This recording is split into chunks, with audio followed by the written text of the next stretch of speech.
Welcome, you're back, channeled onto Expresso, live on SABC3. We're celebrating Women's Day on this 9th of August today, joined by very inspirational women, one of whom is sitting right next to me this morning, right now, Patricia Delille, the Mayor of Cape Town. She runs one of the busiest and most successful cities in the whole of South Africa. Call her on 08391333728. No, that's not her number, it's our number, but when you call it, you can talk to her. Good morning, ma'am. So good to have you here this morning. And thank you for taking time off your busy schedule to come and spend time with us this morning. Let's just kind of paint the picture of your story about where you started to becoming the successful woman that you are today.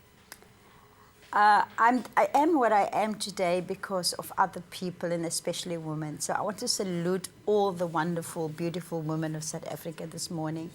It has been hard work, discipline, lots of stumbling blocks. But you know, when you hit a rock or something, and you fall down, you know, you simply just dust yourself off and you get up and go. Which is true. And so I had the support of my family, extended family, colleagues and friends, and you know, I'm a team player, so you know, without the team, you can't really move.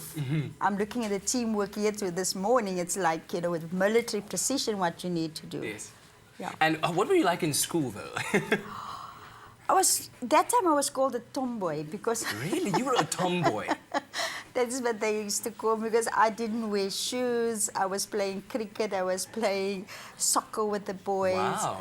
I bunked on ballet classes. I bunked on music classes.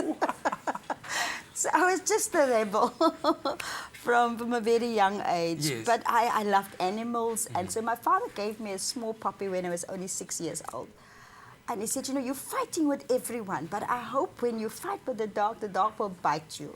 Really? And since that time, I've never been without a dog. In fact, I've got 4 now. You've got 4 dogs, and their names are? 4 huskies. 4 huskies, those are incredible dogs.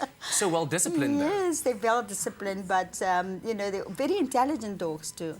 Wow. At least they listen and they don't talk back. I would have never ever thought that you were a dog lover. But let's talk about, you know, you've achieved so much and you are so successful at what you do. Is there anything else that you still dream of achieving? Do you look further on in the future of politics and think of other greater goals that you'd like to achieve?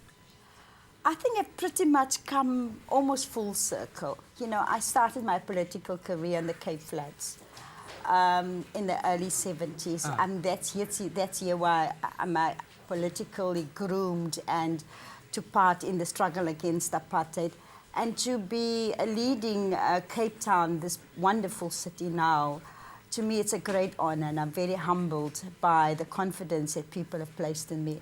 And so now I'm really I'm at the cold face of delivery. And unlike just talking when I was in the opposition benches, you know, the shoes on the other foot now, so I have to deliver. Yes. But I enjoy every minute of it. And I'm sure you do. But tell me about some of the kind of role models you had when you grew up in the Cape Flats. You know, during those years, I was also involved in the trade union movement. It was the only legitimate structure then recognized. All liberation movements were banned.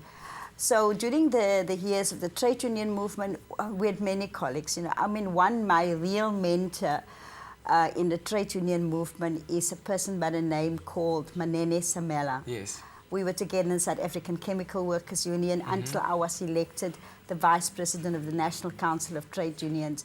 And then many of my other colleagues. It's very much a male-dominated world. True. But I had all of these male comrades and friends and colleagues of mine working with me, showing me all the respect and also very protective of me. Amazing. Yeah. Yes. Now we're getting, the phone lines are going crazy at the back. We've got a call on the line for you. Good morning, Veronica. You're live on Expresso.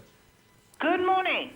Oh, how are you? I am well. I've been listening to all of it, but I'm going to switch off the sound now. Oh, yes, switch off the sound, otherwise it does that funny thing. Beautiful day. Yes, well, happy Women's Day to you. Do you have a message for Mayor Patricia Delille? Yes. I'd like to say to her, she knows these words from our beloved Madiba.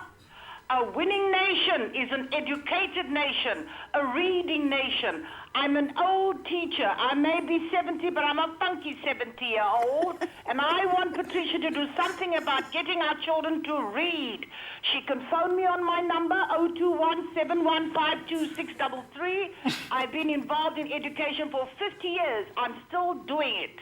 Well, thank you very much for that funky 70-year-old grandma there. Wow, lovely. She's got such a spirit. That's Yes. amazing. But I think, you know, it's only a woman that can encapsulate that kind of spirit and move other people to action through that. Veronica's so right. You know, we need to get our children to read. You know, the biggest investment that we can make in our nation is in education and reading. And so the more our kids can read and read and read, the better it will be for our nation. You know, so they will also do better in school. Indeed. Now we've got Frank from Googs. What do you want to say? Mayor. Morning, Frank. Morning. Mayor, I'd like to know, I'm having a program about the sport in terms of netball.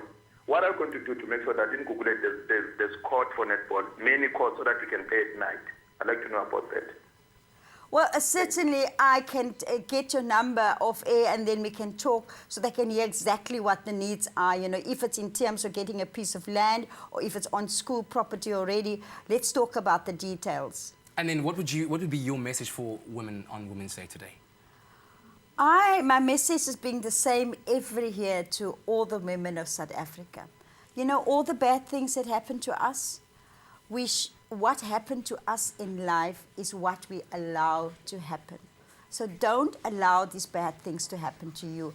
Assert yourself, stand up for your rights, claim those rights that's in our Constitution today, because nobody else is going to do it for you. You have to do it yourself. That's very true. Thank you very much for granting us an audience this morning. Only a We really, pleasure. really appreciate it. Well, lots more to come on Expresso. We still have the Minister of Science and Technology, Naledi Pandor, with us. And Liesel's going to be firing some Express 10 questions at her. And we're going to be cooking a bit later on with Frank Dangerou. Stay with us on Expresso.